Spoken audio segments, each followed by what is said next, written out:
नमस्कार सांगमाने मु लिपि आपण को स्वागत करुछि आज वीडियो को। सांगमाने आपण मान तो पणस कंचारे रांधि खाइथिबे, पाचिला पणस मध्य खाइथिबे, किंतु चलंतु आज पाचिला पणस रे गोटे पिठा बनाइबा। सेथि पई मु गोटे गिना पणस रु मंजी सब काढी नेछि आ ताको ग्राइंडर रे एभली भाबरे बाटी नेछि। भलो भाबरे प्यूरी तार बाहर कर नेबे।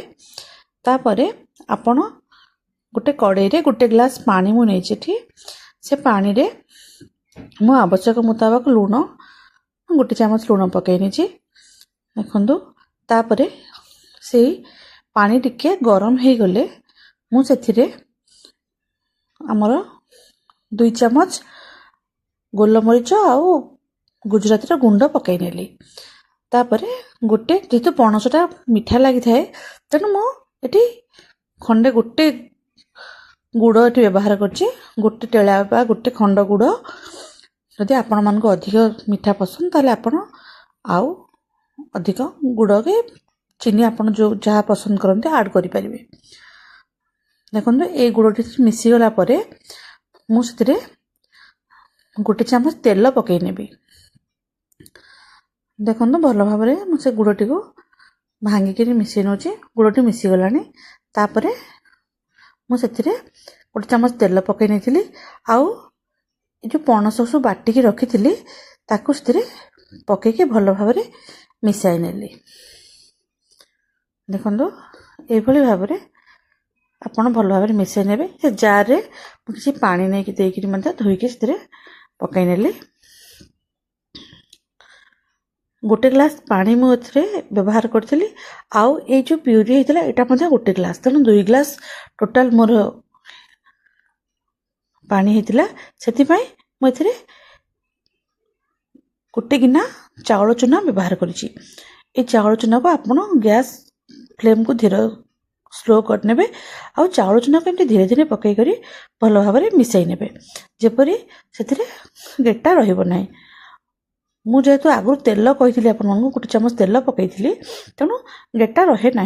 तेल पकईले गेटा चाउल चूना रहिबो नाही। फिर भी जेहेतु आपण माने देखंतु वर्तमान मु ए भली धीरे धीरे ताको भल भाव में मिसई नेछि। हमर पणस चूनाटा पणसटा होछि बहुत नरम। ता सहित हमर चाउल मिसी गलाठू एटा टिके माने पानिया भलिया लागुछ हाथ को, किंतु आको आपण घोड़े करी 10 मिनिट रखी नेबे। 10 मिनिट रखि सारा पर देखंतु वर्तमान एटा एमती सेट हो जाइछि। एठी मु गुआ घी व्यवहार करिछि। आपण मान चाहिए आपण मते घी पसंद नुह आपण माने तेल व्यवहार करि परिबे। आको एबली घी हाथ हे मु ताको धीरे धीरे चकड़ी नेबी। देखन सांग माने आउ मु नडिया पुर तो पुर आपण पसंद मुताबक दे परिबे। आपण चाहिए छेनार पुर दे परिबे किंबा राशि पुर भी दे परिबे, किंतु मु एठी गोटे नडिया को कोरेकरी पुर प्रस्तुत करथिली। नडिया गुड़ आउ गोलमरीच गुजराती गुंड देकी ताको भल भाव में भाजिकी रखी। ताको एमती मंडा पिठा भलिया करी आपण से भितर पुर दे ताको गढ़ी नेबे। देखंतु एभली भाव में मुझे गढ़ी नौची। आपन को जदि मोर वीडियो भल लागथो सांग माने ताले लाइक शेयर और सब्सक्राइब करने को भूलिबे नहीं। बेल आइकन टी को क्लिक करने जहाँ फल मोर नुआ नुआ वीडियो आपणकर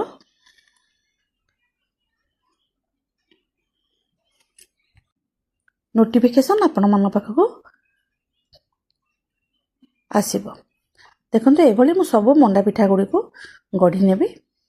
तापर आको आपण चाहिए छाणी पारिबे तेल रे, किंतु जेहेतु बेसी ऑयल जिनस खाइले देह पई भल नुह। आउ ई पणस सहित चाउलटा टिके बेसी तेल पी थाए सेति आको मु सिझा मंडा ता सिझेबी। एभली भाव में सब मंडा पिठा देखो मु गढ़ी नहीं। तापरे गोटे स्टील डेक्ची रे मु किछि पानी बसई नहीं। ता ऊपर एभली जाली गोटे मु रखी देछि। आपण चाहिए ये जाली रे तेल लगेकरी डायरेक्ट भी से पिठा गुड़ रखी पारे, किंतु ମୁଁ ସହଜରେ କାଢ଼ି ହେବ ଯେମିତି ସେଥିପାଇଁ ଖଣ୍ଡିଏ ଧୋତି କପଡ଼ା ତା ଉପରେ ଓଦା କରିକି ପକାଇ ନେଲି।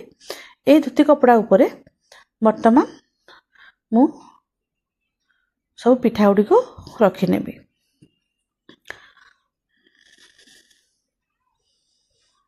ଦେଖନ୍ତୁ ଏହିପରି ଭାବରେ ପିଠା ଗୁଡ଼ିକୁ ମୁଁ ରଖିନେବି ଓ ତା ଉପରେ ଆପଣ କିଛି ଘୋଡ଼ାଇ ଦେବେ।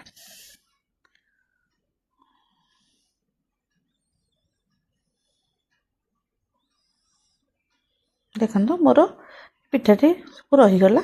ତା ଉପରେ ମୁଁ ଢାଙ୍କୁଣୀ ଗୋଟେ ଘୋଡ଼ାଇ ନେବି ଓ ଆକୁ 15 ମିନିଟ୍ ସ୍ଲୋ ଧୀର ଆଞ୍ଚରେ ସିଝିବାକୁ ଦେବି।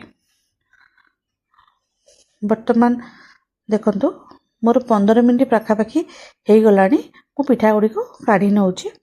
ପିଠା ଦେଖିବେ ଆପଣଙ୍କର କଲର୍ ଚେଞ୍ଜ ହେଇଥିବ ଆଉ ହାତକୁ ଟିକେ ନରମ ଲାଗୁଥିବ। ଆପଣ ହାତରେ ପିଠା ଲାଗୁନଥିବ। ବର୍ତ୍ତମାନ ମୁଁ ଆକୁ ସବୁ ପ୍ଲେଟ୍କୁ କାଢ଼ି ନେବି। ମୋ ଭିଡ଼ିଓ ଭଲ ଲାଗୁଥିଲେ ଲାଇକ୍ କରିବେ ଆଉ କମେଣ୍ଟ କରି ଜଣାଇବେ। ଦେଖନ୍ତୁ ସାଙ୍ଗମାନେ ବର୍ତ୍ତମାନ ପିଠା ଗୁଡ଼ିକ ଆମେ କାଢ଼ି ନେଇଛେ। ଆକୁ ଥଣ୍ଡା କରି ଆପଣ ଖାଇବେ। ଭିଡ଼ିଓ ଦେଖିଥିବାରୁ ଧନ୍ୟବାଦ ସାଙ୍ଗମାନେ, ନମସ୍କାର।